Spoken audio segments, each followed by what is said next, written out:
Ito, real talk lang ha. Alam niyo kung anong pangit sa kabataan ngayon? Pagalitan lang ng konti, piling niyo child abuse na. 'Di ba? Alam niyo ba ako? Lumaki ako sa palo. Lumaki ako sa hangir. Lumaki ako sa tsinelas. Sa walis tambo sa sinturon. Ba hindi niyo kayang bilangin kung ilang bandal ng hangir yung binali sa akin ng nanay ko. Pero hindi ko pinagsisihan ang naging parte yun ng buhay ko. Alam niyo kung bakit?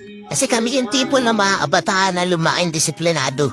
Kami rin yung tipo ng kabataan noon na mayroong respeto. Nakuha nyo? Yung ngayon wala eh. Konting kipit, sumbong sa tropa, ayoko na.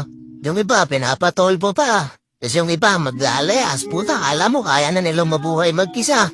Tapos pag naubos na yung pera, ang kinupit nila sa nanay at tatay nila pag wala na silang pera, di ba babalik ulit sila? Tauhan nyo, lumuhod na ba kayo sa munggo? Naranasan nyo na ba na merong nagliliyab na kandila sa ilalim ng siko nyo habang may hawak kayong libro? Siyempre hindi. Kasi pagalitan lang kayo ng kote, pili nyo child abuse na sa inyo yun. Diba? Sa mga nanonood dito na halos kaidaran ko, alam kong naiintindihan nyo ko.